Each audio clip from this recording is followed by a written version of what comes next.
Hello, my fellow skateboarders, longboarders, and freelance skaters. This is Srinivasan, a fine art photographer, a long distance skater, coming to meet you guys with another wonderful interview. Our guest today, he is Jonathan Marino. Welcome, sir. Hello, hello, welcome. Thanks for having me.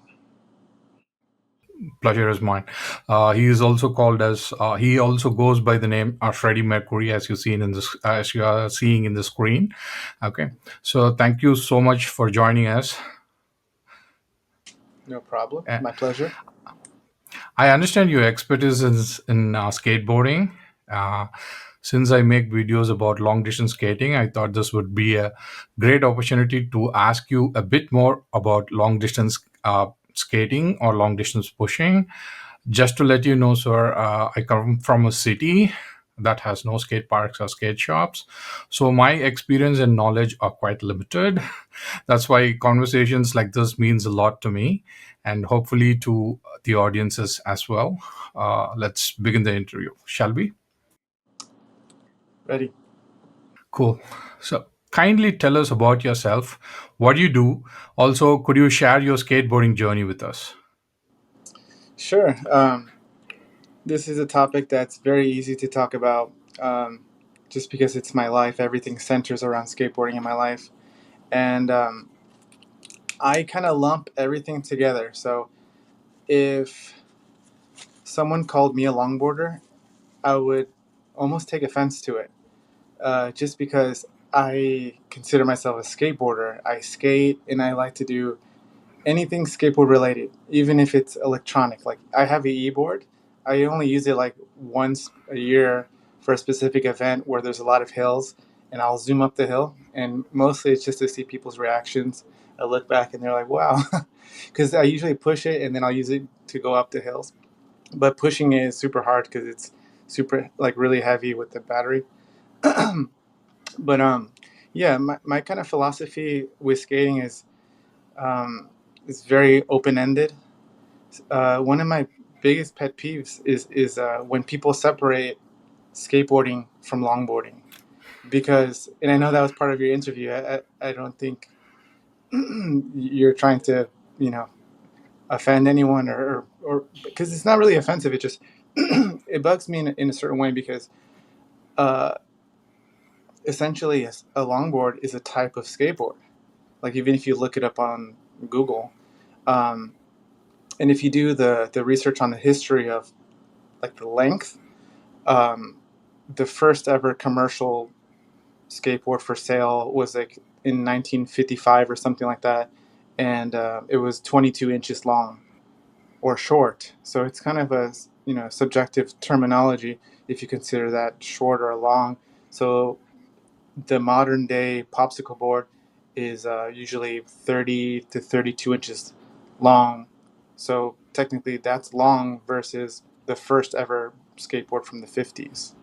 Um, so it's an interesting kind of idea if you think about the full picture of the lengths and the separation of like this is this and that is that. Like if you consider yourself a longboarder, that's completely fine. That's you labeling yourself. Um, but with me, the reason I would take offense to being called a longboarder would be because I I don't like to define myself by my equipment. You know, one day I could be skating my Pantheon, which is not that long. I think it's like 33. I don't know, like it's less than 40 inches long, so it's not that long. Mm-hmm. But then I have like 20 something skateboards, and Mm-hmm. then just the decks I have like over 100 decks, and I love the differences. So I hate or maybe hate is a strong word, but I hate being like pigeonholed into like, oh, you're this type of skater, you're that type of skater. If anything, I would like to be called a all around skater. That's why I have a lot of friends from the '70s. Um, I mean, I've become friends with them because of that '70s kind of Dogtown era beginning of skateboarding, where there wasn't that much separation. It wasn't as evolved, so it's kind of like you just did everything. You just did what you could. For instance, like there's. Do you know the? Are you familiar with the name Lance Mountain? Because I know No. you follow Ray Barbie. Yeah, I do. I do. So Ray Barbie was part Maybe of. it's like might have come across that name, but I don't remember at the moment. So Lance is like one of my favorite skaters because he has a really fun perspective on skating where, um, like his definition of a skateboarder is not someone who skates, but someone that can't not do it. So almost like addicted or like obsessed. And so I see where he's coming from. Yeah, I've been skating for 26 years nonstop. The only times I've stopped was because I had an injury or something and physically couldn't. Mm, Um, but I reached out to Lance. I got to meet him in California when I lived over there. I would go to the Vans skate park in Huntington Beach, and that was such a mm, dream come true because I would show up in the morning, like on a weekday, and mm-hmm, the only guys that were there right when they opened were the old guys, and I became one of them. And mm-hmm, since it was Huntington Beach, like in the mecca of like a hotbed of skateboarding, I would run mm-hmm. into Lance, um, Jeff Grosso, who's passed away now, but I got to have Yeah. a bunch of sessions with him. Mm, All these people that are considered like legends, like people mm. have called referred to me as legend, which is not true. Like I I look up to these people so much. So anyway, it was like a dream come true. So getting back to Lance, I asked him like, did you at one point like I got into slalom skateboarding really heavy in Mm-hmm, 2020, mm-hmm, and I still do it. It's part of my curriculum when I teach skateboarding slalom, which is basically just turning left and right, mm-hmm, backside, front side, toe, heel. But I mm-hmm, asked Lance. I said, "Hey, did you ever do did you ever do slalom back in the day in the '70s?" And he told me, "Yeah, like we had to." Meaning, the contests back then were uh, kind of like the Olympics or something like that, where it was like, okay, high jump, long jump, slalom, downhill, freestyle, vert, bowl, or maybe not vert, but like the bowl was like almost vert. mm-hmm.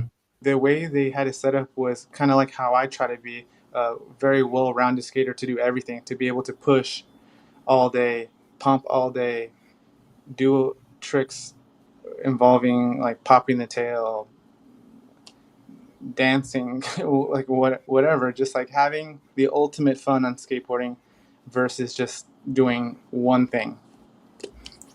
I understand. I understand. That's incredible journey. Actually, you tend to have inspired from 50s to 70s, all the icons, and you had access to them, and you were able to go to the Vans skate Yeah. park. That's amazing. Actually, it's inspiring. Thank you. Thanks for sharing. So, Hmm. when did the transition happen? I know you just answered many things, like you don't consider everything different, but just for the people, in my place, it's really different over here. Like people don't able to classify between inline skates, speed skating, quad skating, from skateboarding and long distance skating. Like they call everything skating. So to those people, when did the transition happen from traditional skateboarding to LDP or long distance skating? Or do you still enjoy doing pop tricks and technical skating during your personal time? Um, so yeah, I wrote down some notes, looking at your questions, and I thought that was an interesting one just because of the wording Mm-hmm. and the way I see LDP, long distance push pump, is actually traditional skateboarding. So so Oh. so like when sometimes people, when I say LDP, it sounds like, oh, what is that? Um, to make it even more um, easy to understand, I'll just say distance skating, because Mm-hmm. then that's kind of self-explanatory. Like, because then I don't have to explain pumping or whatever. Mm-hmm. Um, so in that sense, if you're just going somewhere A to B, you're going a distance. That to me is like the beginning of skateboarding. It's just rolling somewhere, either down your driveway, to school, to your work. That's, it's just the bare bones. Um, like my dad, he refers to me as pure skateboarder, like purist, Mm-hmm. and that Mm-hmm. sounds kind of cool. but I disagree with that because that's not my goal. Is to be like, I don't dress like, I'm not trying to be super nostalgic and look like a skater from back in the day or something. I do definitely have like influence from 70s, 80s, um, but it's more just the idea of you can have so much fun with skateboarding without doing tricks. Mm. Like one of my friends, so like in California, I was just in the mix working with all these different skateboard companies and starting from scratch because I grew up in Maryland, but then I sold my car and I just used that money to fly to California and uh, stay on someone's couch through Craigslist. I don't know if people use Craigslist anymore, but it was just like no picture, just a paragraph. Hey, Mm. this lady didn't, no age, no picture, just said, hey, my futon or Mm. couch. I don't even think it like folded out. It was just a couch, Mm. $200 a month, sleep on my couch. And then I thought that's perfect for me. And I remember Oh. just showing up and being like, hey, I'm the guy from Craigslist. I'm here to sleep on your couch. And she was like, all right, there it is. So that was my start in California. But um, that was kind of a crazy tangent. But back to the whole traditional skateboard thing. Um, oh, I know where I was going with that.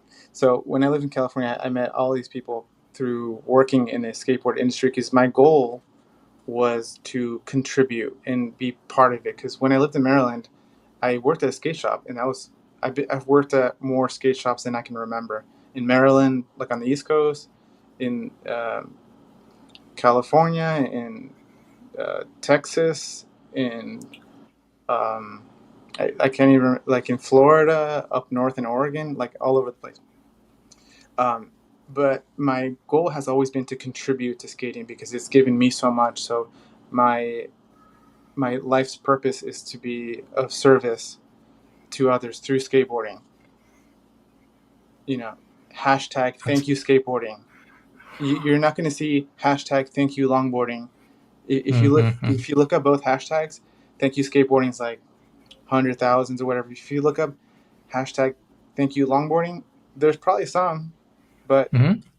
the reason I bring up those two is because I I think we should just unify. I've had this kind of discussion with many people I've met through LDP where they're kind of in this bubble of like this is us and this is what we do, and I feel like they're almost like outcasting themselves and keeping them like in this little niche, which is fine. I'm not like against that, but I feel like my goal is to promote skateboarding as a whole and to unify. And so when I see the separation, my gut instinct is like, hey, you are also a skater, even though you don't do kick flips and ollies and stuff. Like you are still on a plank of wood with wheels, and you're rolling, and that's such a bond. No matter what type of skateboard you're using. And so this guy I met in California, this guy Jim Gray, he's now in the skateboarding Hall of Fame.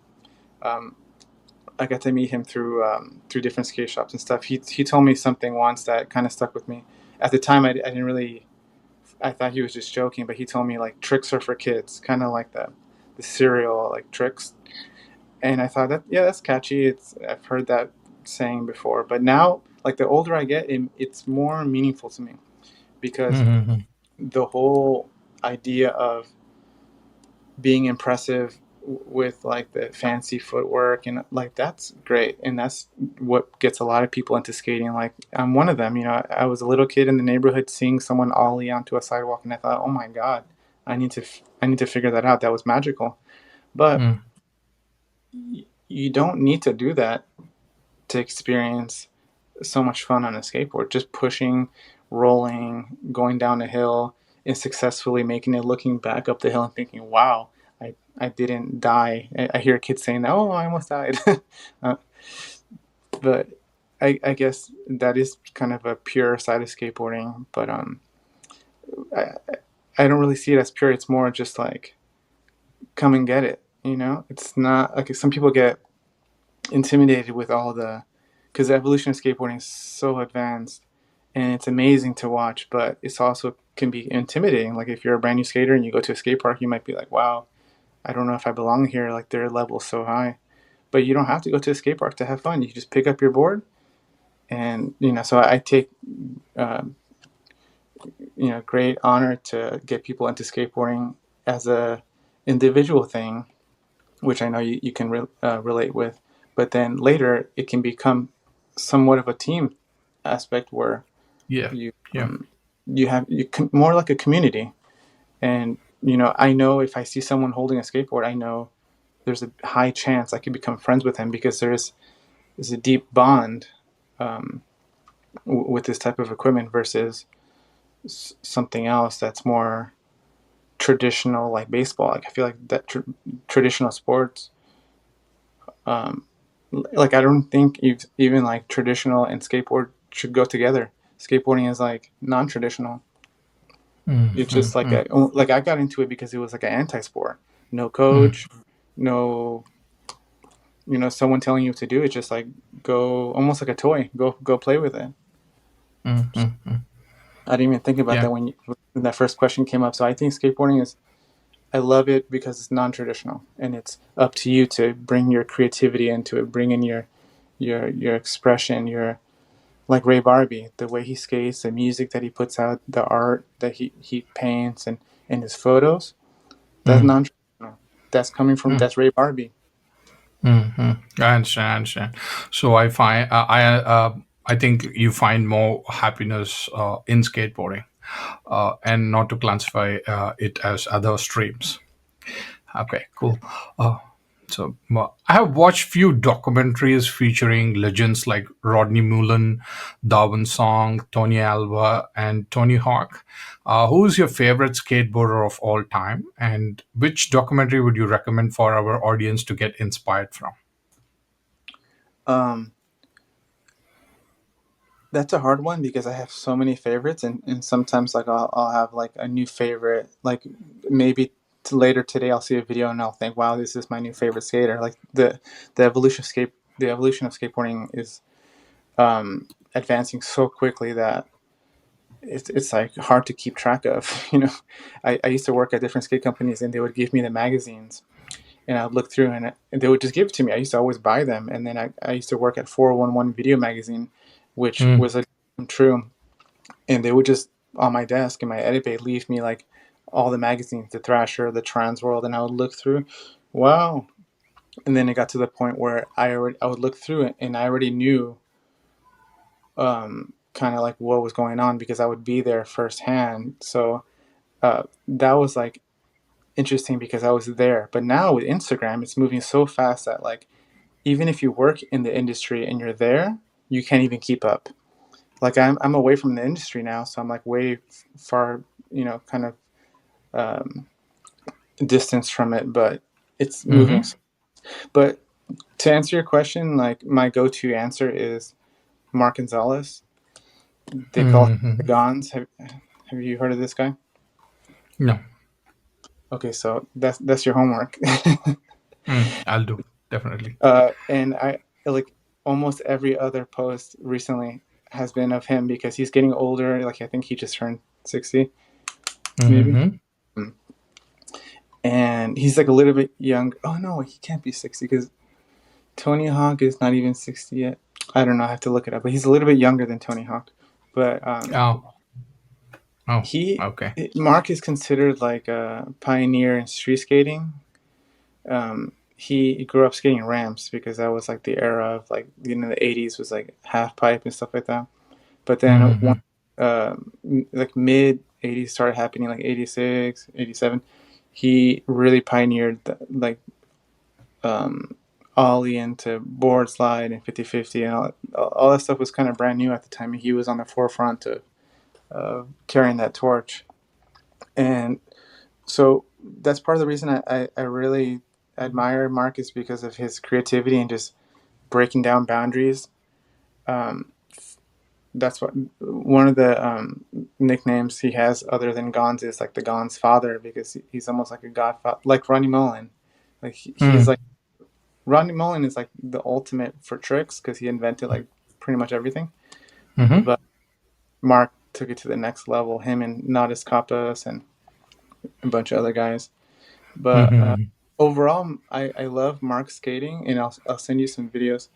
Um, is because he makes it look so fun and non-traditional, like very uh it's like spontaneous, like the way he skates. Like he one of his breakthrough part was in the blind video called Video Days, directed Mm-hmm. by filmed by Spike Jonze, who later Mm-hmm. became a director for big motion pictures.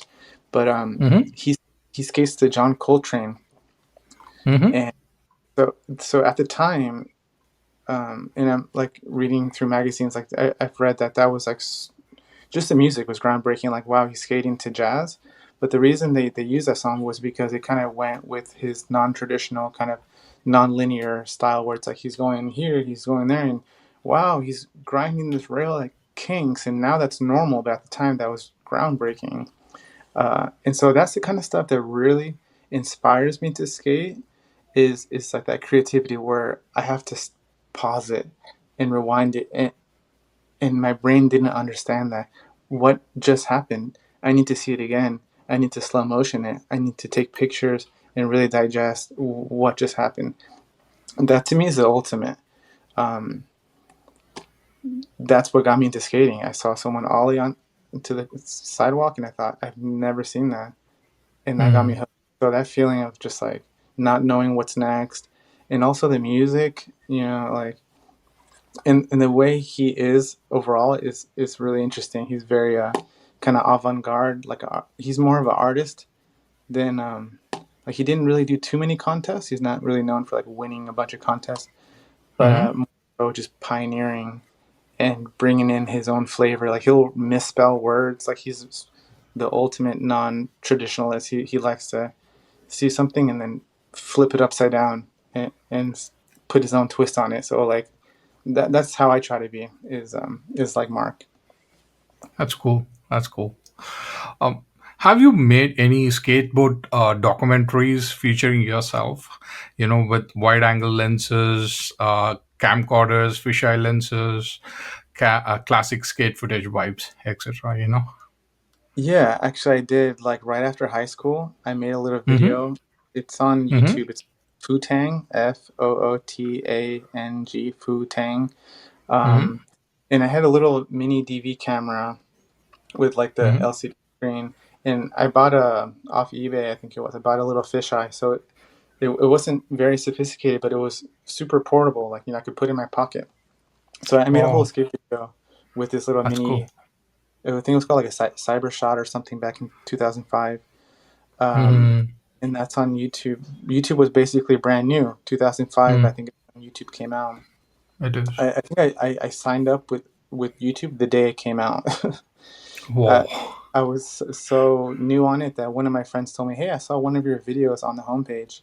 Like they would have Mm-hmm. like a revolving videos, just like new videos, just to kind of promote it. Mm-hmm. My friend told me, Mm-hmm. "Hey, I saw your video on there," and that's pretty insane because that will probably never happen again to be on the homepage of YouTube. I Uh, understand, but that's cool. That's cool. I wish you share those links to those YouTube videos to me after this interview. I could put a QR code in between. Cool. yeah, and then that video is like all street skating. Like I don't think I skate any ramps in that one. No transition. It's just Ah, flip tricks and ledge skating. So very like I grew up in the '90s, so it was just in the '90s. It was like this separation of are you street or are you vert? Vert meaning like vertical, like ramps, I basically. understand. Ah, Um, and and now it's not like that. So like little by little, it's becoming like how I love to see skateboarding, which is like a big mix of just everything, pushing, mm-hmm. pumping, ramps, street, creating obstacles, skating obstacles in a way never done before. Like so nowadays, it's like this all around skater fantasy is coming true. Um, which is awesome because it just keeps it so interesting, and also it just evolves the sport. Mm-hmm. I know in the Olympics, I got to talk with Tony Hawk one time, and Ah, I've met him a few times actually, but I didn't really get to talk to him too much other than last time. Where mm-hmm. quickly I wanted to ask him, hey, Mm-hmm. do you think slalom skateboarding will be in the Olympics, and he Mm-hmm. told me immediately his answer was, "We need vert first." And I started Mm. laughing because that's like the perfect answer because he's like known for being a vert skater. I He, understand. owns a $1 million vert ramp, and he lets other contests use this ramp. He even has like his own like vert attack. So he's a vert Mm. guy, even though he can Mm-hmm. whatever. Mm. Um, but after thinking about that, I thought, okay, that makes sense. And something else he mentioned was that if they wanted to add a new discipline for skating, something has to be taken out. Mm. So right now there's park and Mm. street, Mm. and they're kind of like so similar because if you look at the street course, there are ramps. So technically, it's not like actual street; it's more like street style. Mm. Uh, and then park is more like bigger ramps, like almost like a mixture of a bowl with some banks. But like I don't think there's any rails. So I Mm. was thinking about this. And what they should do, if it was up to me, is combine park and street and make it like kind of like a super park, where they just basically need to add some like a set of stairs and ledges and just combine it and Mm. then add vert. Have vert and Mm. super park Mm. would be like street and park put together. So um, I think that's a good idea. If one has to be sacrificed, just combine them both, because vert would be fun to watch. It's been a thing. There's snowboard vert, Mm. or I think Mm. like half pipe. I don't think it goes all the way to vert, but I think that'd be a good compromise. And then as far as slalom goes, like I don't know, I'm not sure how much you know about slalom, but that has also been the Olympics with skiing because that's where it comes from. Is downhill Mm. like alpine skiing, and Mm. that's super fun to watch and fun to do, and also so Mm. fundamental when I do skateboard lessons. I don't know if I mentioned that, but like what I do mainly is teach skateboarding, Mm. Mm. and it's just whatever kind of skateboarding like you want to do. My goal is just to get someone in, like to create a skater basically, so that they Mm. can take whatever avenue and just have fun for the rest of their life and not just have like a little experience of, oh, I used to skate, I tried it or whatever. Like I want someone to just forever be able to just get on whatever kind of board and figure it out because you know the fundamentals. But slalom in the Olympics would be amazing, and I think that will happen eventually with the rate that it is evolving. Yeah, it is because we just got skateboarding into Olympics, right? So it's not that long. Oh, yeah, Yeah, and then after it'll slalom, like, evolve. and then like LDP in the Olympics too, like because that's so similar to track running or like ultra running. I That understand. that that I think that's a perfect blend. It's easier to um to judge, like just distance and time. When you Mm. judge, like I've been asked to judge skateboard contests. I've done it once, but many Mm. times I've declined it because it's to me, uh, it's not right to be judging tricks. Mm. That's that's like that's like if you send me to a museum, or not me, but like anyone to go to a museum and say, okay, this is a Rembrandt, and then this is a Picasso. Which one is better? Like which one ranks higher? What Mm. Mm. what? Who's going to be on the podium? It just doesn't make sense. This like the tricks are like art, and I understand. and and what someone can do regular, someone maybe can do switch better. So it gets really Mm. confusing. I know there's certain skaters that they hurt their knee or hurt their ankle, and then they go to another stance because they can't do the other way anymore. And then they become really good at the other stance, and then it's like, oh wow, he did switch kickflip down the 10 stair, but that's the only way he can do it. So it's kind of confusing. Who goes higher, who goes longer, style, sponsors. So it's almost ridiculous that it's gone on for this long. Just like it's like judging dance. Like I don't know, it's strange. I understand. I understand. So, what is the longest distance you have ever skated on a regular skateboard, like 53, 54 wheels? And what is the longest distance you have covered on a long distance skateboard, like proper fork Um, setup or a complete ones? I would say so. yeah, I kind of like skipped over this part. Maybe one of the first questions, but like what got me into into LDP was Mm-hmm. um so when I lived in California, working at SoCal Skate Shop, there was a guy I met there who passed Mm-hmm. away recently, but his name was Bart, and Mm-hmm. he was the ringleader of this Sunday soul session, he would call it, Mm-hmm. where they would go to a bike path in Orange County, California, and they would push um, like 8 miles, something like that. And so at the time, I was like, "Dang, that's a lot! Like 8 miles, jeez." Like before that, the more I skated was like two or something. Like just and like I understand. so tired, like trying to go like to school or some, I don't know, like to the store or something like that. Um, Mm-hmm. no, actually, I take Or it back. When I lived in California, I would skate everywhere, but it was I wouldn't even think about it as it was more like survival. I wasn't like, oh, that was so far. I was just like this. I didn't have a car, so I just ride the bus and skate. But mm, but when I really thought about like distance skating, it was yeah back then in maybe 2016, where they mm-hmm. would do the Sunday sessions, and then I would go on the bike path with these guys, and it was so fun. And that's where I started experimenting with different boards and stuff. I even was in a magazine that it was called. It wasn't Concrete Wave. It was another one. It was like I forget, but it didn't really click for me at the time, but Mm-hmm. it was fun. And then later, I moved back to Maryland in like the end of 2020, like during the quarantine shutdown of the pandemic, and I started skating with this charity group called the DC Wheels, and they do every year. It's in the summertime. They do something called a skate-a-thon, where they skate 47 miles on a bike path. And I thought, wow, Oh. yeah. So I thought this is perfect because like I've been skating like 8 miles every Sunday Mm-hmm. for like a Mm-hmm. few years. Mm-hmm. Uh, I thought that, and I was using Oh. just like kind of a yeah like a cruiser setup, Ah. like a, a popsicle board based or kind of shaped pool deck with maybe 60 millimeter softer wheels.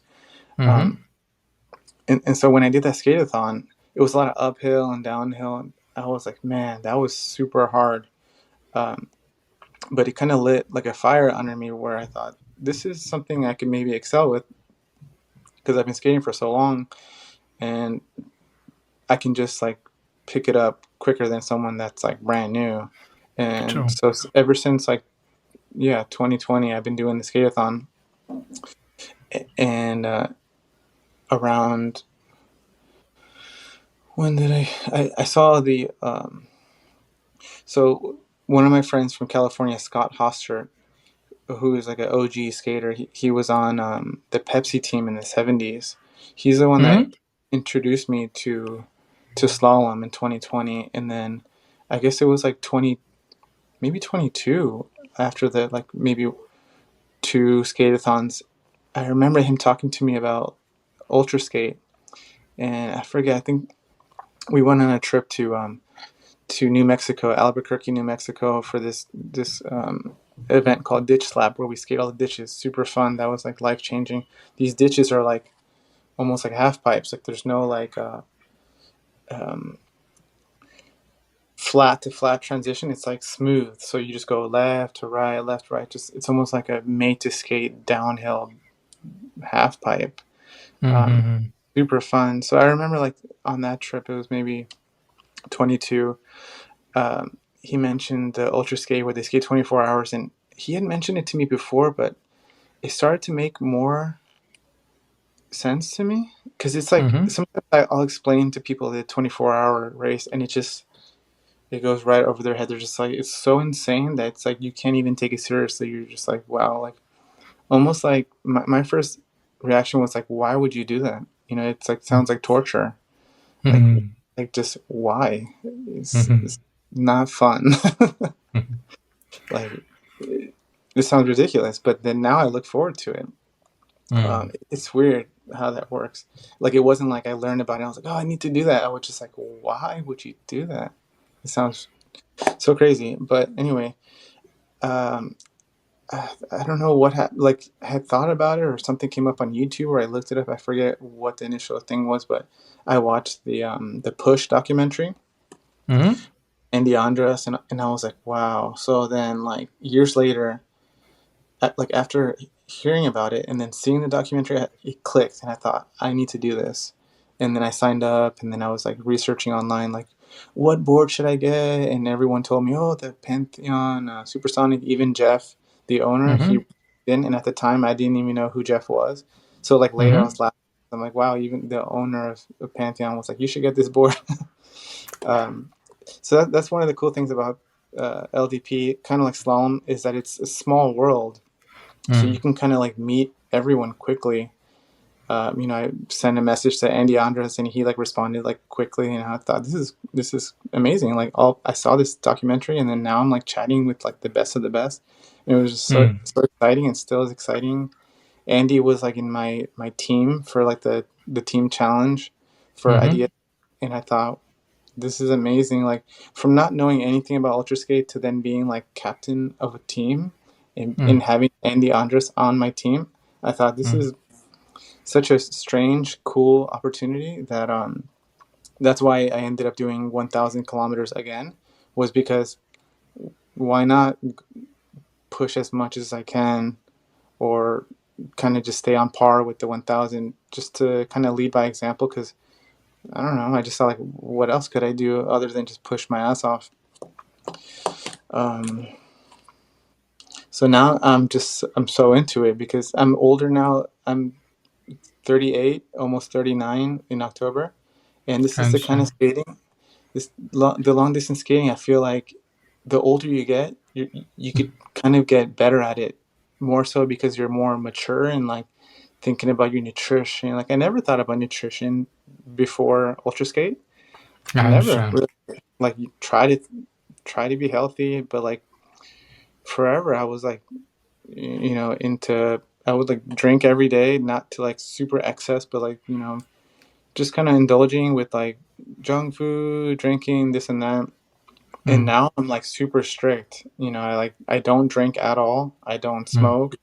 I take greens, like athletic greens kind of stuff, and I use gels and electrolyte drinks, and I'm sponsored by the feed, um, just because of my Instagram following. Mm-hmm. But ultra skate has really changed my life.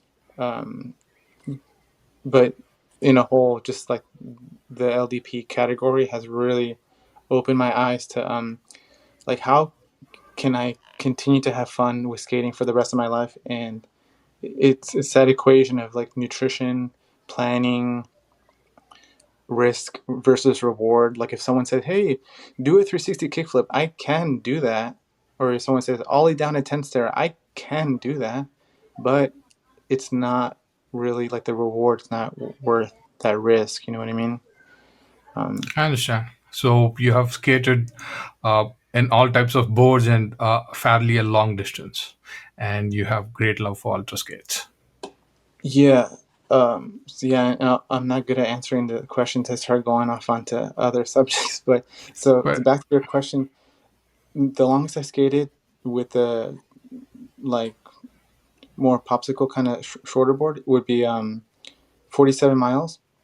And mm, then like with like a proper LDP board with mm, the Pantheon Supersonic. The first time I went to Ultra Skate, mm, 2021, I think it was, I did 151 miles. And mm, then I've been two more times after that. And then I think my PR, like our personal best, would be like 166, something like that. mm, Uh, mm, mm, and then my goal last time was 250, just because I wanted to do 200 something. But then mm, there was a few guys that were like, "Oh, we're going to do 250." So I thought, okay, let's try that. These guys are going for it, and they are brand new to ultra skate. So I thought, I'll try it too. I mean, like, I've been there, so maybe I have a chance to do that also. But that didn't work out. um, I was skating on pace for 250 for mm, like all day, like in the mm, daytime. mm, And then once the sun started going down, mm, I was just so tired. Like, I hit 100 miles, mhm, um, by like 5 o'clock or something like that. I forget what time exactly, but before the sun went down, and I thought Mm, that's good. But mm, I couldn't keep that pace. I was trying to stick with Lena and mm, Viola, and I was with mhm, them for a while, but I mhm, could not keep up. So ultra skate has been also super eye opening in the way of like endurance skating, because I've been mhm. skating way longer than a lot of people that do ultra skate. You know, I've been I skating understand. 26 years. Like, I don't know how old Lena is, but like, she might be 26 years old, you know, in general. Um, and then to see how good she is in like endurance and pushing and pumping, it's like Mhm.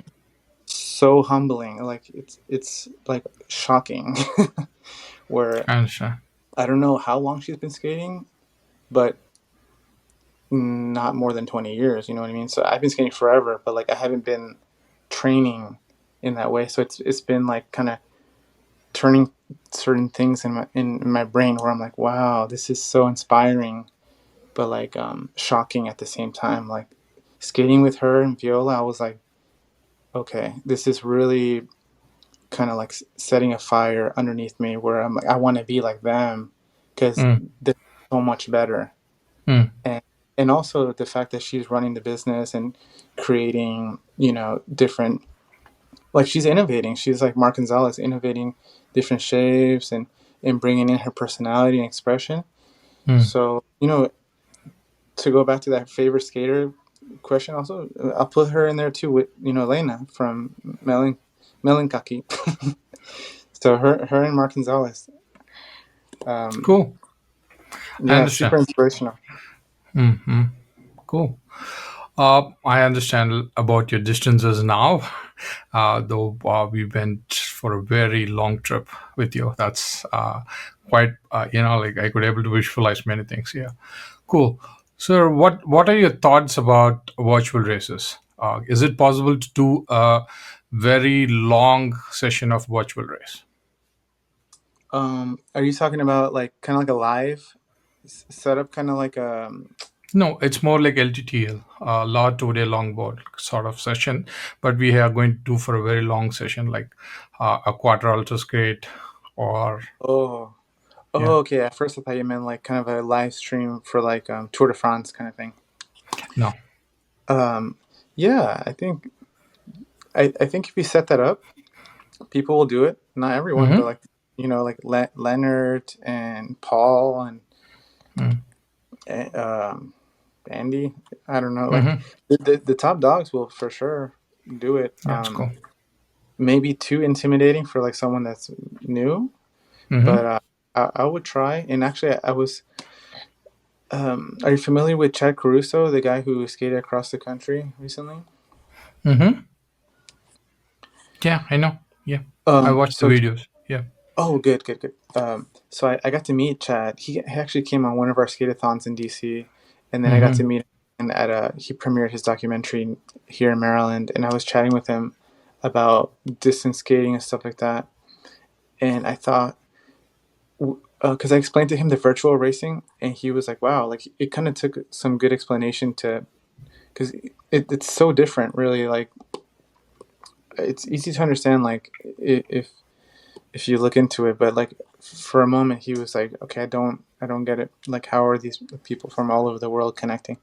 But I mentioned to him, what about if I propose a challenge to IDSA where mm, it's like the Caruso challenge, where for him to go 3,000, I think 3,126 miles across the country, it took him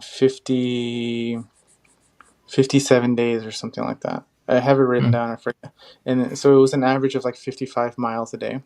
mm, I thought, what about, because now a lot of people are inspired to like skate across the country. Like right now, there's like two people that I know of that are going across country. One's a girl and one's a guy. So the girl is going to be hopefully the first ever woman to go across country, which is amazing. Um, But I thought, what about if, like, anyone who thinks that's possible for them, how about try it virtually first on your own mm, turf and see how that goes? Because I think that will humble you. Because, like, I don't even think I can do it, but I want to try. Like when I did 1000K, that was like 20 miles a day, and that was super hard, especially because of like weather, like Mm. raining and super hot and certain things. But um, I, I think it is possible, but that would take like so much out of your day also, because Chad would do like 55 miles a day, but it would like But it's going slow. yeah, but then those are pretty long rides. Like you're committing yourself to go from point A to point B. We are talking about virtual races. Like uh, I'm not talking about pretty days or weeks or months kind of thing. Not everybody can afford that luxury. Yeah, We're talking about something everybody can do it all over the world, globally. For the global audience. So, do you think it's possible? of course it's possible. Yeah, I mean, what I mentioned earlier was that people will do it, but not many. Just a Mm, handful of people, I think, will do it, and that will grow mm, very slowly. that's I think I understand. I think what's better is like kind of like what we're doing right now, but like keep it at like 5K, 10K, Mm, maximum like 20K or something. So then it's like not fully like, oh my God, I can't do that. Like I mm, recently posted the Tour de Longboard, and I was telling somebody about it that mm, does slalom, and then they reposted it and they were like, what do you think about this? It's like it's still like a, I don't know, maybe, because it's mm, still like 5 to 10 to like 50 or something like that. It's the 50 is like gnarly, so if mm, you have mm, a lot. So I think the best route would be like little races, and not even like a whole tour, but just um like a 5K, and really promote that 5K just to get like more people participating. And because it's very gnarly, I think. Like it's a lot to ask someone to do, like anything more than 10K. It's like, wow, that's a big deal. yeah, it depends. Okay, I would let the locals decide about it. Cool. No, I mean like So, for like someone that doesn't do distance skating. yeah, probably beginners. Yeah, Cool. like I 10, understand. like anything over like 5 miles. Mm, That's a lot for someone that doesn't go distance. But I think that'd be good to really promote the sport. Would be like maximum 10K, something like that. Where cool. you Cool. get a taste of it. And you're like, okay, let me see if I Mm, can do better with my 10K. But like mm. marathon and that kind of stuff, like that, it, people are down for that, but like not that many. I think probably the best idea would be like kind of like little piece by piece, like bite size 5Ks. I And understand. This is amazing, but the point is like when you have longer distances, and you're going to evaluate people based upon those things. People who really can't get into such things, don't have access to such things, are being also evaluated along with everybody who can. So in this way, one's ability is being defined by the geography here. They are limited by the geography. That's hence came the question. mm, So a person's ability could be much more. People can do way better when you're put in a better scenario and given the best things in their life. So hmm. that's the point where the question came from. I understand what you were saying. That's amazing. So it's possible. Thank you so much for the insight. So what is your favorite skateboard magazine? Like, do you personally enjoy the most? I mean, like the one you enjoy the most, and who's your favorite skateboard photographer? Oh, okay. Yeah, like now there's not that many magazines. Like I grew up reading Transworld. I had a subscription to Transworld. I Mm-hmm. never looked at Thrasher because Mm-hmm. Thrasher is more like hardcore, a little bit almost like rated R. Like profanity and the kind of skater dive mentality. Mm-hmm. Nowadays, like that's like Thrasher is like pretty much the only magazine that's left. Like if you go to like over here in America, if you go to a bookstore that carries Mm-hmm. magazines, like if you look for anything skateboarding, that's probably the only one you'll see is Thrasher. So nowadays, Mm-hmm. like every once in a while, I don't have a subscription anymore, but I'll grab a Thrasher and look through. But like I was mentioning earlier, now with Instagram and social media, it's if you grab the magazine, it's like all like old stuff almost, because it's like what's happening now is it's lightning speed. But definitely, I love like whenever I get a chance, if I'm in a bookstore, I'll kind of first go to the magazines and check out what they have. And I still love looking at all the photos and the captions, and I don't really look into it too much like I used to. I used to read every article, every interview. Mm, mm, I like to know what they eat, where they're from. mm, Nowadays I don't read so much. I'll just listen to podcasts to figure out what makes them tick and that kind of thing. Um, but yeah, Thrasher's like the one I usually check, and then mm, favorite photographer would mhm, um, probably Grant Britton. mhm, So Grant, he used to work at a skate park, Del Mar, which is where Tony Hawk used to go, like in San Diego. mhm, And his story is really cool. I got to meet him actually when I worked at SoCal Skate Shop. I got to set up an art show or a photo show with him, and mhm, that was because I got to like ask him questions and stuff and help him hang photos on the wall.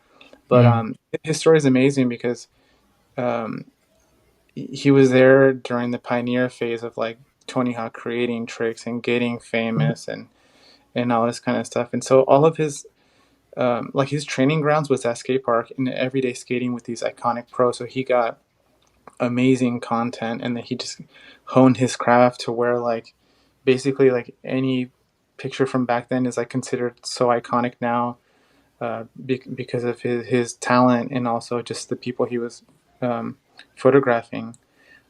But I love Ray Barbie also, mm, because he has the eye of a skater along with the talent for using uh, black and white like film cameras and stuff like that. mm, So I definitely prefer the film over more modern analog, mm, or a mm. more modern like non-analog digital stuff. Digital. Mm. It's okay. That's cool. That's cool. Sir, finally, would you like to share any of the future plans related to long distance skateboarding? Yeah. So I wanted to do 250 and I kind of failed miserably at that, which is Mm-hmm. fine.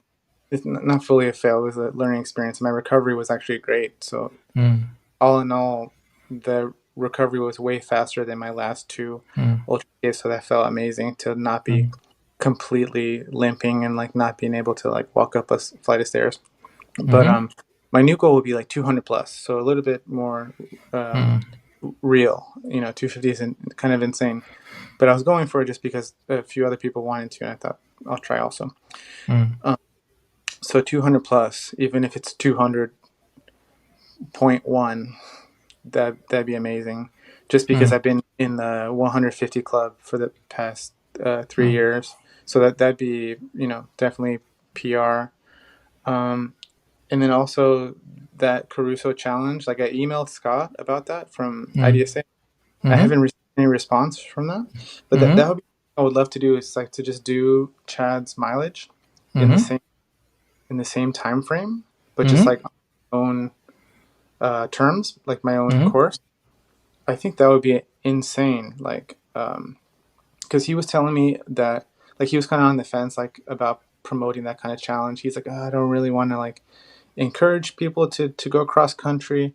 And I told him like actually I think this will almost discourage people because if you can't do it on your own terms, then doing it like illegally kind of on the sides of freeways and super dangerous with the semi trucks and the bad pavement and all the weather elements and the camping or that's what he did is so insane that I feel like just trying it like virtually will be enough to I think discourage people actually because what he did like is so crazy, but very inspiring as well. But it's something like to shoot for. If, it'd be cool to just try it and see how far I get. I guess that's how it is. You try and then you fail and then you try again. Cool, cool.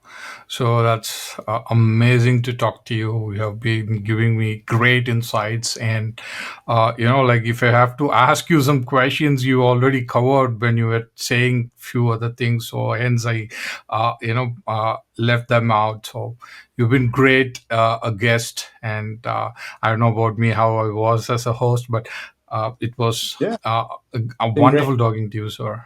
So. Thank you so much for the opportunity. Sorry, I was kind of like rambling a little bit, but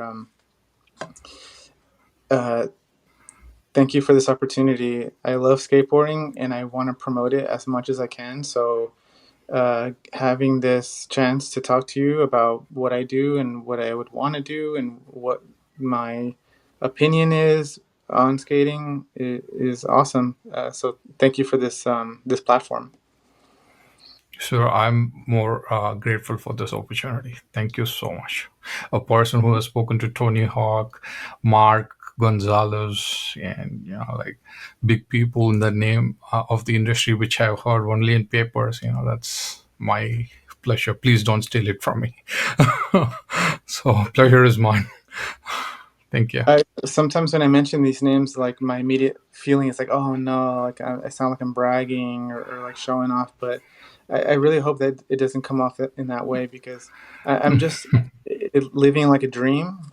Especially now, since I'm in Maryland, like on the other side of the country, I think back, Mm, I'm like, wow, did all that really happen? But I did document everything. So like I'll sometimes spend like an hour looking through old photos and old videos, and I'm like, this is so cool. And it all yes, ties it is. together. I teach skateboarding because it's not just like, oh, I did this and I did that and I'm so cool or whatever. It's not that. It's more like if you're passionate about something, Mm, then people like Tony Hawk or other people that have made a living off of skating, they have the same passion, and then you get to meet them, and it's not mm, like it's like the connection is right there. Like mm. you realize they're just like me, and we love skating, and it's like we're on the same page. Cool. So it's a cool feeling to relate to people in that way Absolutely. through skateboarding. Yeah. Yeah. Thank you. Thank you. Thank you so much. Nandri.